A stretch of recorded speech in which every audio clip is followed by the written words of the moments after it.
নমস্কার। কবি অপূর্ব দত্তের আমার কি দোষ।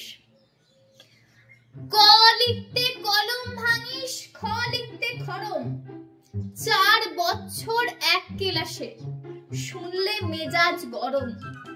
সারা দুপুর করিসটা কি, ঘুম নেই তোর চোখে? এত বকি তবু কি তোর মাথায় কিছু ঢোকে? এই শুনে রাখ, লাস্ট ওয়ার্নিং, সময় দিলাম 6 মাস। এর মধ্যে শিখতে হবে সন্ধি এবং সমাস। 6 মাস শুনি আনন্দিতে দুহাত তুলে নাচো, এরপরে তো ঘুম ছোটাবে, কারক বচন বাচ্চ। বাংলা গ্রামার মানে হলো মাথার উপর খাড়া, নত্ব সত্য লিঙ্গ পুরুষ বিভক্তি বাগধারা। পুজোর ছুটির 2 মাস যেন নষ্ট না হয় হেলায়, ভুলেও যেন না দেখি ফের মন দিয়েছিস খেলায়।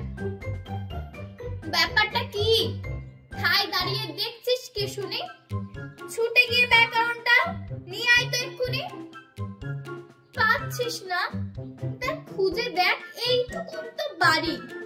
বল দেখি তোর কবে থেকে বইয়ের সাথে আড়ি। মিথ্যে মিথ্যে বকছো আমায়, ভাবছো আমি বোকা। আমার কি দোষ? বই তো কবে কেটেছে ওই পোকা। নমস্কার।